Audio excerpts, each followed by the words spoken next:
En un tiempo donde los destinos de los hombres y los dioses se entrelazaban y las sombras de la historia se deslizaban sobre la Tierra, exploraremos la creación del calendario actual, donde los líderes de antaño forjaron un camino a través de la eternidad, una odisea que nos llevará a través de imperios perdidos, decisiones cruciales y la implacable búsqueda del orden en el caos del universo.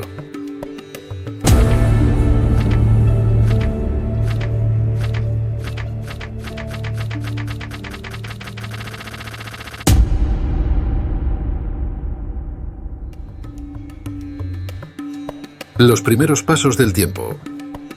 En los albores de la civilización, se forjaba la historia de Rómulo, el fundador mítico de Roma. En aquellos días, Rómulo, un líder con visión y coraje, decidió establecer una ciudad que desafiaría las fronteras temporales, introduciendo un calendario con 10 meses. ¿Pero por qué solo 10?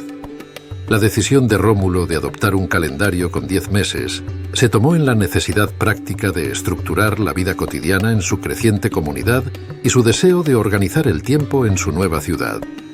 Los 10 primeros meses del calendario romano fueron los siguientes. Martius, marzo. Nombrado en honor al dios Marte, el dios de la guerra, este mes marcaba el inicio de las campañas bélicas romanas, coincidiendo con la llegada de la primavera. Aprilis, abril. Los romanos consideraban este mes sagrado para la diosa Venus, y su nombre puede derivar del de su equivalente griego, Afrodita. Maius, mayo. Este mes fue llamado así probablemente por la diosa Maya, o como homenaje a los ancianos o protectores del pueblo. Junius, junio. Fue probablemente llamado así por Juno, la diosa romana del parto y la fertilidad. Quintilis, julio. El quinto mes del calendario romano. Antes de ser renombrado como Julius en honor a Julio César en el año 44 a.C. Sextilis, agosto. El sexto mes del calendario romano, antes de ser renombrado como Augustus en honor al emperador Augusto en el año 8 a.C. September, septiembre. El séptimo mes del calendario republicano romano, derivado del latín septem, que significa 7. October, octubre, derivado del latín octo, que significa 8. November, noviembre. El noveno mes del calendario republicano romano, derivado del latín novem, que significa 9. Y por último, December, diciembre, derivado del latín decem, que significa 10. Rómulo y Numa, forjando el calendario. El calendario original establecido por Rómulo estaba compuesto por 10 meses y 304 días. Este reflejaba la incertidumbre de los primeros días de la civilización romana. Sin embargo, la llegada del invierno dejaba un vacío temporal de 61 días sin contar, marcando así el primer paso en la búsqueda de un sistema más estructurado para medir el tiempo. Es en este contexto que surge Numa Pompilius, el sucesor de Rómulo y segundo rey de Roma. Numa, conocido por su sabiduría y enfoque en asuntos religiosos y legislativos, heredó la tarea de perfeccionar el calendario romano.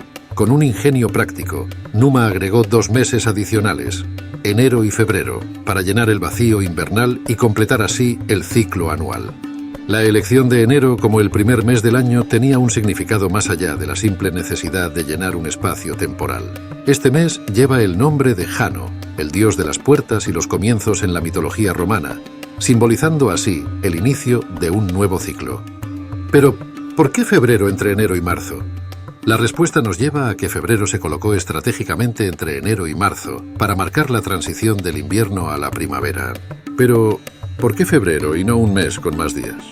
La respuesta a esta curiosidad nos lleva a las creencias romanas y su conexión con rituales religiosos. Febrero, dedicado al festival de purificación llamado Februa, simbolizaba la limpieza y la renovación espiritual en sintonía con la llegada de la primavera. El calendario resultante, con sus 12 meses, sentó las bases para la medición del tiempo en la Roma antigua. Cada mes llevaba consigo nombres que reflejaban aspectos de la vida cotidiana y las influencias divinas.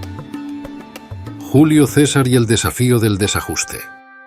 Posteriormente, en el año 45 a.C., Julio César, gobernante, militar y estratega consumado, dejó su huella en la historia al introducir el calendario juliano, un intento audaz de sincronizar el tiempo con el ciclo solar.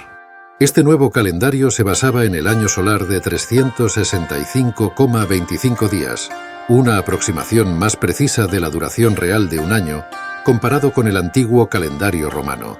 Sin embargo, la Tierra da una vuelta completa al Sol en aproximadamente 365,242 días, no exactamente 365,25, y este pequeño desajuste acumulado presentaba un desafío. Para abordar esta discrepancia, Julio César incorporó la idea de un año bisiesto, una adición singular que aún hoy influye en nuestro calendario. Cada 4 años, un día adicional, el famoso 29 de febrero, se insertaba en el calendario para corregir el desajuste acumulado y mantener el alineamiento con las estaciones. El legado de Julio César no solo radica en sus conquistas militares. Su calendario juliano se convirtió en la norma en gran parte del mundo romano y persistió incluso después de la caída del imperio. Sin embargo, el desajuste que intentó corregir resultó ser demasiado ambicioso en su aproximación del año solar, aunque más preciso que su predecesor, aún desviaba en unos minutos de la realidad. Esta pequeña diferencia acumulativa se traduce en un desajuste de aproximadamente 11 minutos al año. Aunque esto puede parecer insignificante, a lo largo de los siglos, estos minutos se sumaron, llevando a un lento desfase entre el calendario juliano y las estaciones reales. La Reforma Gregoriana. A pesar de los esfuerzos, el calendario juliano seguía desfasado respecto al año solar real. Se necesitaba una solución, y esa solución llegó en forma de la Reforma Gregoriana. A mediados del siglo XVI, la necesidad de una reforma se hizo evidente. El desfase acumulado, aunque minúsculo, no podía pasarse por alto. Y así surgió la necesidad de una solución precisa y atrevida, la Reforma Gregoriana.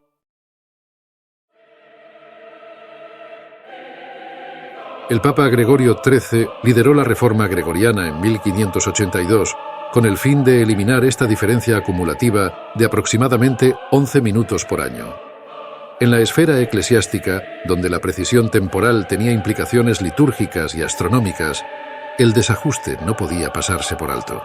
El equinoccio de primavera, que marcaba el inicio de la primavera, se desplazaba hacia atrás en el calendario, amenazando las festividades religiosas vinculadas al ciclo solar.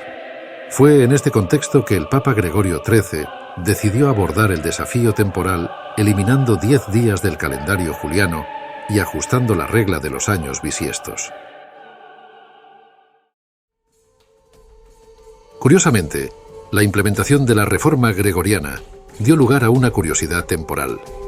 La eliminación de 10 días resultó en que el día siguiente al 4 de octubre de 1582 fuera directamente el 15 de octubre de 1582. Esta singularidad temporal fue necesaria para alinear el calendario con el ciclo solar. Pero el ajuste no se detuvo ahí. Para evitar futuros desajustes, se modificó la regla de los años bisiestos. ¿Sabías que la regla de agregar un día extra cada 4 años no es tan inflexible como parece? La regla general de los años bisiestos es que un año es considerado bisiesto si es divisible por 4. Sin embargo, esta aparentemente simple regla tiene un matiz adicional que agrega un toque de misterio al calendario. Los años que son divisibles por 100 no serían bisiestos, a menos que también sean divisibles por 400. La regla de divisibilidad por 100 y 400 actuaba como un filtro adicional, garantizando que el ajuste de un día extra cada 4 años no fuera excesivo.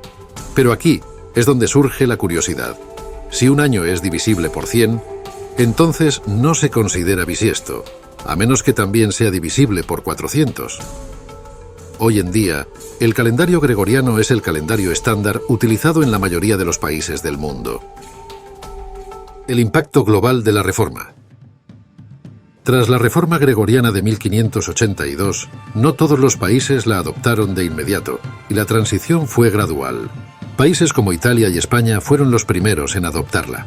Su proximidad al Vaticano y su fuerte vínculo con la Iglesia Católica facilitaron una transición más rápida.